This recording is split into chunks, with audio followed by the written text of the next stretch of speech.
अभिषेकामध्ये आहे प्रियांनो. हालेलुया. जे उत्तम आहे ते म्हणजे देवाचा अनुग्रह, देवाचा आशीर्वाद आणि देवाची कृपा आहे. ती देवाने तुमच्या आणि माझ्यावरती दिलेली आहे. आमेन. हालेलुया. देवाचा अभिषेक तुमच्यावरती आहे आणि तो अभिषेक तुम्हाला जिंकवणार आहे. हालेलुया. Praise Lord. राजाला हरवण्याचा अभिषेक देवाने तुम्हाला दिलेला आहे. नीतिसूत्र 22:29 मध्ये बायबल सांगतं, जो आपल्या धंद्यामध्ये चपळ आहे त्याचं स्थान राजासमोर आहे, हलकट लोकांसमोर नाही. दुसऱ्या राजाचा 5वा अध्याय आणि 1 पासून 14 पर्यंत वचनामध्ये, जिला गुलाम बनवून नामानाच्या घरामध्ये ठेवण्यात आलेलं होतं, अशा त्या छोट्या मुलीने त्या घरामध्ये सुवार्ता सांगितली. आणि ती सुवार्ता एवढी पॉवरफुल तिने सांगितली की त्या नामानाने, त्या परिवाराने त्या सुवार्तेवर विश्वास ठेवला.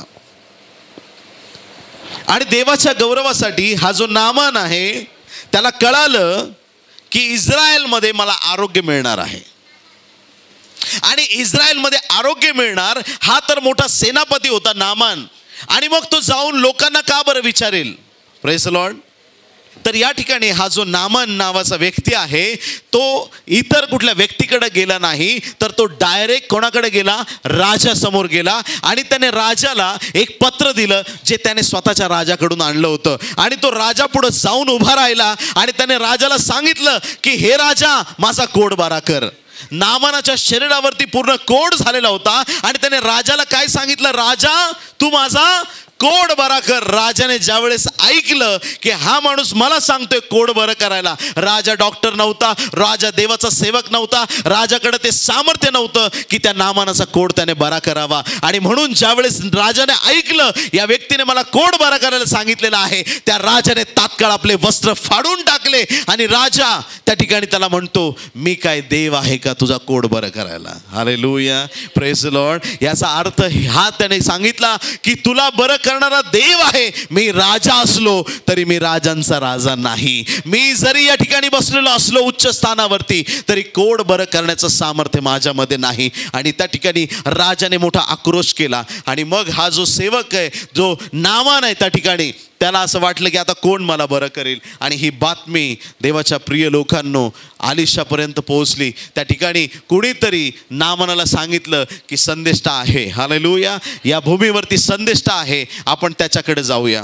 देवाच्या लोकांनो, नामान ज्या वेळेस आलिशाकडे आला, आलिशा आपल्या आतल्या खोलीमध्ये शांत बसलेला होता. तुम्ही ऐकताय का? हॅलो. किती लोक जागे आहेत? त्यांनी आमेन म्हणा. तर आलिशा आपल्या घरामध्ये बसलेला होता आणि एलिया जो नामान जो आहे तो त्या ठिकाणी त्याच्या घराच्या बाहेर आला. एका देशाचा सेनापती त्याच्या दारावरती आलेला आहे. जर एखाद्या देशाचा राष्ट्राध्यक्ष, अमेरिकेचा प्रेसिडेंट डोनाल्ड ट्रम्प तुमच्या दारावर आला, तुम्ही काय कराल? काय कराल? पटकन धावत जाऊन, अहो डोनाल्ड ट्रम्प साहेब तुम्ही आमच्याकडे या या या, चहा घ्या, बिस्किट घ्या, काहीतरी. तुम्ही त्यांना आनंदाने आगत स्वागत कराल. आलिशा घरात बसला होता, घरातच बसून राहिला. कोणीतरी असिस्टंट बाहेर जाऊन बघून आला, अरे तो आलाय. धावत त्याच्याकडे सांगितलं, अहो ते आलेत, ते मोठे साहेब आलेत, ते नामन साहेब आलेत, तिकडून आलेत, तुम्हाला भेटायला आलेत. जा त्याला जाऊन सांग 7 वेळा आंघोळ कर. निरोप पाठवला. जाऊन त्याला सांग यार्देन नदीत 7 वेळा तू आंघोळ कर. देवाचा सेवक आपल्या घरात आतमध्ये बसलेला असताना त्या नामाला भेटण्यासाठी बाहेर सुद्धा आला नाही. आणि त्याने परस्पर निरोप पाठवला, जाऊन त्याला सांग आंघोळ कर. नामानाने जसं ऐकलं, नामानाचा चेहरा उतरला. याच्यापेक्षा, तुमच्या यार्देन नदीपेक्षा आमच्या देशात मोठ्या मोठ्या नद्या नाहीत का? मी आंघोळ करून आलो नाही का मला असं सांगितलं? देवाच्या प्रिय लोकांनो, त्याच्या नामानाच्या लोकांनी त्याला सांगितलं की काय मोठी गोष्ट नाही सांगितली, छोटी सांगितली, करा तुम्ही आंघोळ. आणि ज्या वेळेस हा नामान त्या नदीमध्ये गेला, देवाच्या प्रिय लोकांनो, त्याच्या मनात राग होता की मला भेटायला देवाचा सेवक बाहेर आला नाही.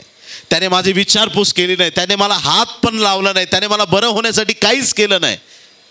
देवाच्या प्रिय लोकांनो, बायबलचा देव सांगतो, राजे तुला पाहून उठून उभे राहतील. आमेन, हालेलुया.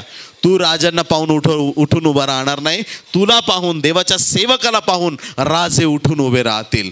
कितीही पॉलिटिशियन्स असू द्या, किती मोठे जगातले लोक असू द्या, पण त्यांनी देवाच्या सेवकाचा सन्मान केलाच पाहिजे, बायबलचं वचन सांगतं. आणि त्या ठिकाणी हा मोठा व्यक्ती होता, परंतु तो त्या ठिकाणी नम्र झाला, त्याने ऐकलं. आणि ज्या वेळेस तो एकदा, दोनदा, तीनदा, चारदा, एक वेळेस जाऊन आला, तो म्हटलं, मी सांगितलं होतं ना तुम्हाला काहीच फरक पडणार नाही. 2 वेळा 3 वेळा त्याला काहीच फरक पडला नाही. पण 7व्या वेळेस ज्या वेळेस तो पाण्यातून बाहेर आला, देवाच्या प्रिय लोकांनो, त्याला देवाने नवीन त्वचा दिली होती. Hallelujah, praise the Lord. त्याचं शरीर लहान बालकाच्या शरीरासारखं झालं होतं. मला काय सांगायचं याच्यातून, राजा समोर ज्या वेळेस तो गेला, राजा म्हटलं, मी काय देव आहे का?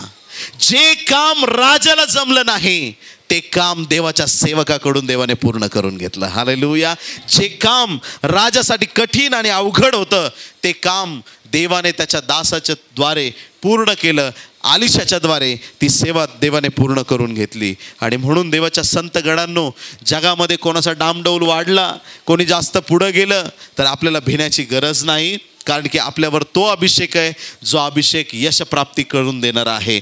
ज्या अभिषेकाद्वारे परमेश्वर महान आणि अद्भुत कृत्य करणारा देव आहे. आमेन. राजाला हरवण्याचा अभिषेक देवाने केलेला आहे, पुढं जाण्याचा तुम्हाला आणि मला अभिषेक केलेला आहे. देवाच्या लोकांना असा अभिषेक आहे की ते राजाला ओव्हरटेक करतील. ज्या गोष्टी राजासाठी कठीण आहेत, त्या देवाच्या लोकांसाठी शक्य होतील, असं या दिवसांमध्ये घडणार आहे. प्रेषितांची कृत्ये 8वा अध्याय, acts chapter 8 verses 26 to 40. Acts, प्रेषितांची कृत्ये 8वा अध्याय 26 ते 40 वचनामध्ये, फिलिप आपल्या घरामध्ये होता. हबशी षंड जो आहे तो वाटेने प्रवास करत होता आपल्या रथामधून. फिलिपाला देवाने आत्म्यात सांगितलं, जा आणि त्याचा रथ गाठ. आज तुम्ही तुमच्या घरात बसलेले आहेत आणि एखादं वाहन रोडवरून चाललंय, जोरात वेगाने एखादं वाहन चाललेलं आहे. आपण जाऊन त्या वाहनाला कसं गाठावं, धावत जाऊन त्या वाहनापर्यंत आपण कसं पोहोचावं. पण ज्यावेळेस देवाचा आत्मा फिलिपावर आला, बायबल सांगतं की त्याने धावत जाऊन तो रथ गाठला. प्रियांनो, हालेलुया. आणि त्याने सुवार्ता सांगितली. हबशी षंड हा खूप मोठा एक सेनापती होता, पण तरीसुद्धा देवाच्या प्रिय लोकांनो, जे बायबल तो वाचत होता त्यातलं त्याला काही समजत नव्हतं. आणि त्या ठिकाणी त्याने सगळं बायबलचा उलगडा देवाच्या सेवकाकडून ऐकला आणि तात्काळ त्याने बुडून पाण्यामध्ये बाप्तिस्मा घेतला आणि त्याचं जीवन त्याने प्रभूला दिलं. आमेन, प्रेज द लॉर्ड. आणि दोघंही पाण्यामध्ये होते, ऐकता तुम्ही, बाप्तिस्मा दिला. आणि जसा हबशी षंड पाण्यातून बाहेर आला, देवाचा सेवक तिथं त्याला दिसला नाही. Praise the lord, hallelujah. मी देवाकडे हीच प्रार्थना करतो, आजच्या या दिवसात असंच घडलं पाहिजे. Praise the lord, hallelujah. चमत्कार झाल्यानंतर लोकांना पास्टर दिसलेच नाही पाहिजे. Praise the lord, hallelujah. त्यांना डायरेक्ट येशू दिसला पाहिजे. हालेलुया. ज्यावेळेस एखादा चमत्कार होतो, देवाच्या प्रिय लोकांना, एका गावामध्ये आम्ही गेलो होतो प्रार्थनेला, आणि म्हणे मीटिंगला थोडा वेळ आहे पास्टर साहेब, थोडी एक प्रार्थना करायची होती. सांगायला पण लाजत होते. म्हटलं काय प्रार्थना आहे सांगा ना. एकमेकांकडे पाहत होते आणि म्हणे आमची गाय आहे ना, 15 दिवस झाले चाराच खाल्ला नाही गायीनी. तुम्ही ऐकताय का चर्च? 15 दिवस गायीने चारा खाल्ला नाही, तुम्ही प्रार्थना कराल का? म्हटलं करू ना. कुठे गाय? म्हणे बाजूलाच बांधून ठेवली, इथं जवळच आहे, येतं का तुम्ही? म्हटलं जाऊ आपण. काही पाळक लोक आम्ही सगळेजण त्या ठिकाणी गेलो. ऐका चर्च, प्रार्थना झाली, प्रार्थना केली, काम संपलं. प्रार्थना केली, आम्ही रिटर्न तिथं प्रार्थनेमध्ये गेलो. आणि त्या गायीचा जो मालक होता 10-15 मिनिटांनी आमच्या मागून आला आणि त्याने येऊन साक्ष दिली. 15 दिवस गायीने बिलकुल चारा खाल्ला नव्हता. तुम्ही प्रार्थना करून जसे गेलात, गायी चाराच खाते. Praise the lord, hallelujah. त्या गायीने चारा खायला सुरुवात केली. देवाच्या प्रिय लोकांनो, आणि ती गायी चारा खायला लागली. बरं, आमची आता प्रार्थना संपली, जाताना आम्हाला तिथूनच जायचं होतं. काही पाळक लोक म्हटले चला आपण गाय कशी आहे ते बघूया. ठीक आहे, बघू. आम्ही तिथं गेलो. एका पाळकाला काय झालं माहीत नाही. त्याने म्हटलं आपण परत एकदा प्रार्थना करूया. Hello, praise the Lord. आज ना एक चमत्कार होतो 10 चर्चमध्ये साक्ष होते, आमच्या प्रार्थनेने, आमच्या प्रार्थनेने, आमच्या प्रार्थनेने. नक्की कोणाच्या प्रार्थनेने आज कोणालाच कळत नाही. Praise the lord, hallelujah. बरं ठीक आहे, प्रार्थना करायची, करा. धन्यवाद द्या प्रभूला की देवाने गायला बरं केलंय. कसं बरं केलं, कुणी बरं केलं ते जाऊ दे, सगळं येशूने बरं केलंय, धन्यवाद द्या. त्या सेवकाने परत प्रार्थना केली, देवा आत्ताच्या आत्ता या गायला बरं कर. Hello, praise the Lord. म्हणजे त्या चमत्काराचं क्रेडिट मला भेटलं पाहिजे, ही त्यांची एक उद्देश होता. आणि मला इतकं वाईट वाटलं, मी काहीच बोललो नाही, आम्ही निघून गेलो. दुसऱ्या दिवशी फोन आला, गाय मेली. तुम्ही ऐकताय? वाव. म्हणजे याच्यात काय झालं, ज्या वेळेस आपण मनुष्याचं गौरव करतो त्यावेळेस देव बाजूला निघून जातो. आणि ज्या वेळेस आपण देवाचं गौरव करतो त्यावेळेस फक्त ते गौरव देवालाच प्राप्त होतं. आणि म्हणून नेहमी, प्रत्येक क्षणी, प्रत्येक गोष्टीमध्ये कोणाला गौरव मिळाला पाहिजे? कोणाला? येशूला, फक्त देवालाच गौरव मिळाला पाहिजे. त्यावेळेस हापशी षंडाचा बाप्तिस्मा झाला आणि तिथून फिलिप जो आहे तो गायब झाला आणि दुसऱ्याच अजोद शहरामध्ये, दुसऱ्याच शहरामध्ये तो लोकांना दिसला. इथून देवाने त्याला गायब केलं आणि दुसऱ्या शहरामध्ये त्याला नेऊन ठेवलं. तो लोकांना तिथं, त्या लोकांना दुसऱ्या भेटला. आमेन. मी देवाला विचारलं, देवा हे चमत्कार आजच्या दिवसात घडतील का? तुम्ही ऐकताय का? हॅलो. बोललं, देवा असं इथून गायब होणं, तिथं दिसणं, तिथून गायब होणं, इथं दिसणं, हे चमत्कार बायबलमध्ये लिहिलेत, हे या दिवसात घडतील का? देवाने मला काहीच उत्तर दिलं नाही. तुम्ही ऐकताय का? ऐकताय? हो म्हणा, हो. येस. एक दिवशी मी माझ्या घरात प्रार्थना करत होतो आणि प्रार्थना करत असताना मला माहीत नाही, मी गुडघ्यावर रडून प्रार्थना करतोय, कळकळून देवाकडे याचना करतोय. अचानक मला ना एक हॉस्पिटल दिसायला लागलं. सायन हॉस्पिटल, लोकमान्य हॉस्पिटल सायनमध्ये. त्या सायन हॉस्पिटलमध्ये मी वॉर्डमधून चाललोय, लोकांसाठी प्रार्थना करतोय आणि लोक बरे होत आहेत. पूर्ण वॉर्डमध्ये मी प्रार्थना करतोय आणि अनेक लोकांना आरोग्य मिळालं असं मला देव दाखवत होता. आणि मी त्या वॉर्डमधून फिरताना मी स्वतःला पाहतोय आणि लोक बरे होताना मी पाहतोय. आणि माझी प्रार्थना संपली, मी डोळे उघडले, मी माझ्या घरात होतो. मी म्हटलं, देवा मला तू असं का दाखवलं? काय मी जावं का तिकडे? देवाची काहीच वाणी नाही. ऐका चर्च, प्रभू तुम्हाला हॉस्पिटलमध्ये त्या प्रार्थनेला घेऊन जाणार आहेस का लोकांना बरं करण्यासाठी? देवाची काहीच वाणी नाही. मी देवाला विचारतोय याचा अर्थ काय? देवाचा काहीच शब्द नाही. मी म्हटलं ठीक आहे, देव माझ्याशी बोलेल, देव मला दाखवेल काहीतरी. आणि मग मी प्रार्थना आटपून त्या ठिकाणी मी निघालो माझ्या घरातून. माझे जे असिस्टंट पास्टर आहेत त्यांना मी फोन केला आणि त्यांना सांगितलं, बाहेर या, आपल्याला एक ठिकाणी जायचं आहे प्रार्थनेसाठी. आणि माझ्या घराच्या पुढंच, जवळच त्यांचं घर आहे. जाता जाता त्यांना मी भेटलो आणि आम्ही दोघेही रस्त्याने चाललेलो होतो. एका ठिकाणी जवळच आम्हाला कुठे जायचं होतं. रस्त्याने चालत असताना एक तरुण मुलगा समोरून आला आणि त्याने म्हटलं, पास्टर प्रेज द लॉर्ड. मी म्हटलं, praise the Lord, praise the Lord brother, कसे काय आहात, बरे आहेत का? त्यांनी मला म्हटलं, पास्टर हा तुमचा स्वभाव मला अजिबात आवडत नाही. मी काय केलं? मी प्रेज द लॉर्ड केलं तुम्हाला आणि माझा स्वभाव आवडत नाही म्हणजे काय? एवढा वेळ सायन हॉस्पिटलमध्ये मी तुम्हाला हात दाखवतोय, प्रेज द लॉर्ड करतोय, पण तुम्ही माझ्याशी अजिबात बोलला नाहीत. मी तुम्हाला किती वेळा हाक मारल्या तरी तुम्ही माझ्याकडे दुर्लक्ष केलं आणि आता तुम्ही मला प्रेज द लॉर्ड करताय. मला हा तुमचा स्वभाव आवडला. मी म्हटलं, मी माझ्या घरी होतो, मी उपास प्रार्थनेत आहे, मी सकाळपासून माझ्या घरीच बसलेलो आहे, आत्ता जस्ट घरातून बाहेर आलो. पास्टर बघा, खोटं बोलणं तुम्हाला शोभत नाही. हेच शर्ट, हेच पॅन्ट, हेच कपडे तुम्ही घातले होते, आत्ता मी तुम्हाला सायन हॉस्पिटलमध्ये पाहिलं. जेव्हा त्याने म्हटलं सायन हॉस्पिटल, मला एक गोष्ट देवाच्या आत्म्याने प्रकट केली. तू घरात होतास पण आत्म्यात मी तुला सायन हॉस्पिटलमध्ये नेलं होतं. Wow, hallelujah. मी म्हटलं, देवा अजून चिन्ह पाहिजे मला. हे चमत्कार या दिवसात घडतात याचं मला अजून चिन्ह पाहिजे.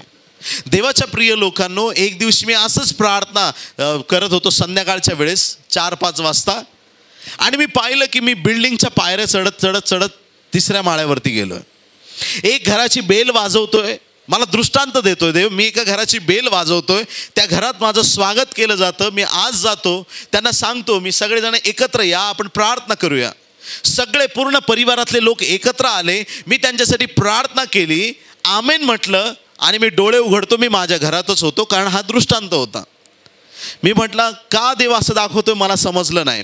संध्याकाळी ज्यावेळेस तो गुरुवारचा दिवस होता, आमची जी गुरुवारची सभा असते मुंबईमध्ये, त्या सभेत मी गेलो आणि तिथं एका बहिणीने मला येऊन तिने मला विचारलं, पास्टर असं कसं होऊ शकतं? म्हटलं काय झालं? तुम्ही आमच्या घरी आलात आज संध्याकाळी 4 वाजता, माझ्या लेकरांनी माझ्या पतीने आम्ही सगळे तुम्हाला आतमध्ये घरात बोलवलं, तुम्ही प्रार्थना केली, कडी लावलेली होती. मी सगळ्यांना विचारते पास्टरांना तुम्ही कडी उघडून दिली का? कोण कसं बाहेर गेले? कडी लावलेली असताना तुम्ही कुठं गेलात? आम्ही तुम्हाला शोधतोय, तुमचा नंबर पण आमच्याकडे नाही आहे. Hello, praise the Lord. Wow, तोच देव आहे जो फिलिपाचा देव आहे. तो देव आजही जिवंत देव आहे. अद्भुत कृत्य आणि चमत्कार करण्यासाठी जे राजाला करता येणार नाही ते कृत्य देव तुमच्याकडून करून घेणार आहे. तुम्हाला काय वाटतं? हे सरकार आहे, पेट्रोल महाग झालंय, पुढचं सरकार येईल, पेट्रोलचे भाव कमी करणार आहे? जागे व्हा चर्च, जागे व्हा. Praise the Lord. सरकार बदलल्याने तुमचे प्रॉब्लेम सॉल्व्ह होणार आहेत तुम्हाला वाटतं? सरकार बदलत जातील आणि मग तुम्हाला फुकट घरं मिळतील असं तुम्हाला वाटतं? सरकार बदलत जातील आणि मग रस्त्यावर फ्रीमध्ये पेट्रोल वाटतील असं तुम्हाला वाटतं? जगात कितीही महागाई येऊ द्या, जगात कितीही सरकार बदलू द्या, जगात कोणीही प्रधानमंत्री असू द्या, पण राजा मात्र येशू ख्रिस्त असला पाहिजे प्रियांनो. हालेलुया. सरकार कुठलाही येवो किंवा सरकार कुठलाही जाओ, पण आपला देव आपल्यावरती राजा असला ना, आपल्याला कशाची कमी पडणार नाही. पेट्रोल आज 100 रुपये होऊ द्या, नाही तर 1000 रुपये होऊ द्या, जो येशूच्या मागं चालतो त्याची गाडी धावत राहणार प्रियांनो. त्याला कधी कशाची वान पडणार नाही. जे येशूचे लेकरं आहेत त्यांना राजापेक्षा वरचढ अभिषेक केलेला आहे. जे देश चालवतात त्यांच्यासाठी तुम्ही निश्चित प्रार्थना करा, पण ते तुम्हाला चालवणार नाहीत. तुम्हाला चालवणारा तुमचा देव आहे प्रियांनो. हालेलुया. तुमचा देव तुमचा सांभाळ करता, तुमचा रक्षक, तुमच्या जीवनाचा उद्धारक तो परमेश्वर आहे. आणि म्हणून जगात श्रीमंताला वान पडेल. Hello, praise the Lord. बोलो येशू मसीह की. धनवानातला धनवान माणूस आहे त्याला वान पडेल, पण देवाच्या लोकांना कधीच वान पडणार नाही. तुम्हाला माहिती आहे मी मोबाईल फोन कधीपासून वापरतोय? मोबाईलला कॉल येण्यासाठी 1 मिनिटाला 16 रुपये लागायचे इनकमिंगला. तुम्ही ऐकताय का? नंतर फ्री झालं इनकमिंग. जेव्हा मोबाईल इनकमिंग 1 मिनिटाला 16 रुपये लागत होते, त्यावेळेपासून मी मोबाईल फोन वापरतो. सांगण्याचं तात्पर्य काय? मोठ्या मोठ्या बिझनेसमॅन लोकांकडे तेव्हा मोबाईल नव्हते, पण माझ्याकडे मोबाईल कसा आला तुम्हाला ऐकायचंय? Hello, praise the Lord. ऐकायचंय? माझी एक लाईफची स्टाईल आहे, ती मी तुम्हाला शिकवून जाणार आहे. तुमच्या जीवनात पण देव चमत्कार करेल. कुणी आमेन म्हणतं? येस. पेजर वापरायचे लोक. छोटा एवढा पेजर, त्याच्यात मेसेज यायचा, आधी काही पण संदेश यायचा, आणि मला ते आवडत नव्हतं. मी देवाला म्हटलं मला पेजर नाही, मला डायरेक्ट मोबाईलच पाहिजे. कारण मी देवाकडून कधीच कॉम्प्रोमाइजची गोष्ट घेत नाही. जे उत्तम आहे ते आपल्यासाठी आलं पाहिजे. मोबाईलच पाहिजे, काही पण असो मोबाईल पाहिजे. देवाने मला सांगितलं मोबाईलचं एक कवर विकत घे. मोबाईलचं कवर असतं ना इथं लावायच्या आधी, ते कवर विकत घे. एक मोबाईलचं कवर विकत घेतलं, त्याच्यावर प्रार्थना केली. नंतर मी प्रार्थना बंद करून टाकली, कारण मोबाईल दिला ना देवाने. Hello, praise the lord. Hallelujah. देवाने त्या कवरवर प्रार्थना केलेली ऐकली आणि देवाने मोबाईल दिला. माझ्या कॉलेजच्या प्रिन्सिपलकडे मोबाईल नव्हता चर्च, मी खोटं सांगत नाही तुम्हाला.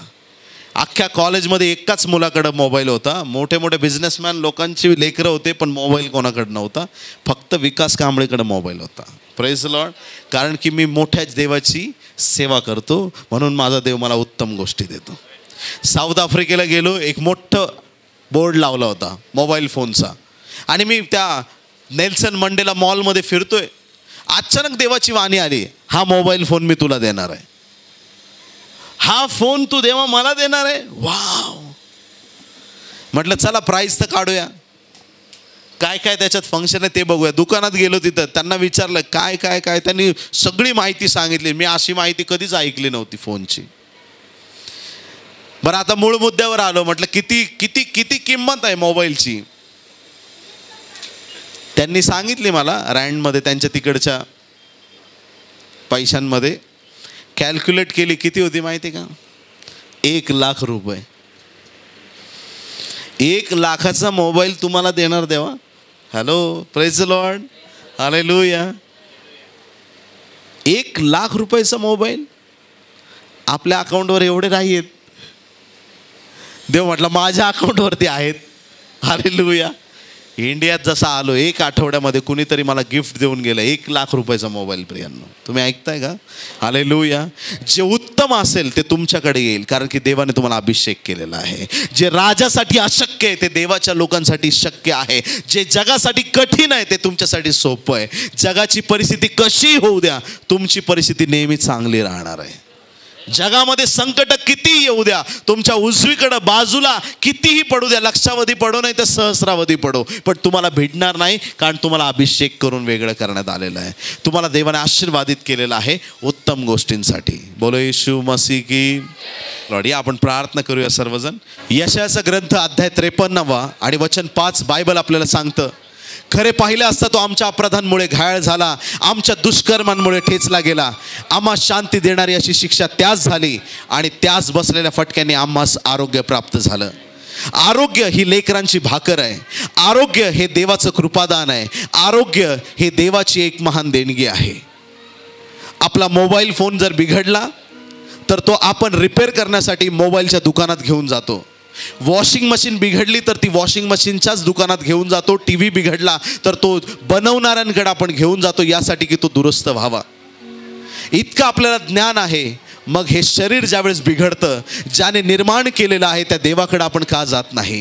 देवाच्या प्रिय लोकांनो, जे मला लाईव्ह पाहत आहेत, डॉक्टर विकास कांबळे या व्हिडिओच्या माध्यमातून मी आपल्या सगळ्यांना विनंती करतो, ज्या देवाने तुमचं शरीर घडवलेलं आहे आज त्या देवाकडे हाक मारा.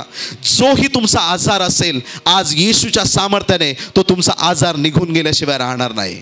यावेळेस मी तुमच्यासाठी प्रार्थना करणार आहे. माझी विनंती आणि खात्री आहे, जे मला लाईव्ह पाहत आहेत त्या सर्वांना आज आत्ताच याच क्षणी आरोग्याचा अनुभव परमेश्वर देणार आहे. आपण प्रार्थना करू.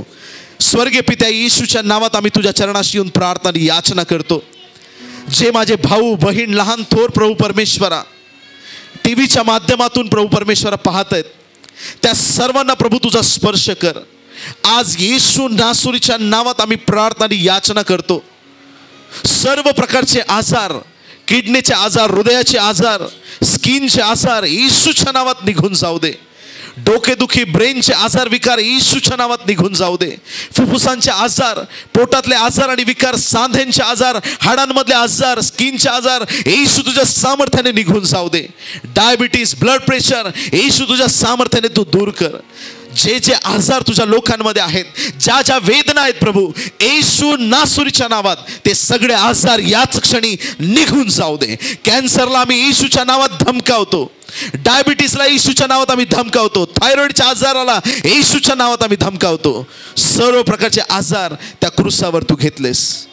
आमचे रोग तू घेतले आणि तुझं आरोग्य आम्हाला दिलं. तुला आम्ही धन्यवाद देतो प्रभू. आज ही प्रार्थना स्वर्गात मान्य करण्यात आलेली आहे आणि तुझ्या सर्व प्रियजनांना तू आरोग्य दिलंस. तुला आम्ही धन्यवाद देतो. ही सर्व प्रार्थना विनंती उद्धारक येशू याच्या गोड, पवित्र आणि सर्वोच्च नावात मागतो म्हणून पित्या तू ऐक. आमेन, आमेन. येशू मसीह की जय. God bless you.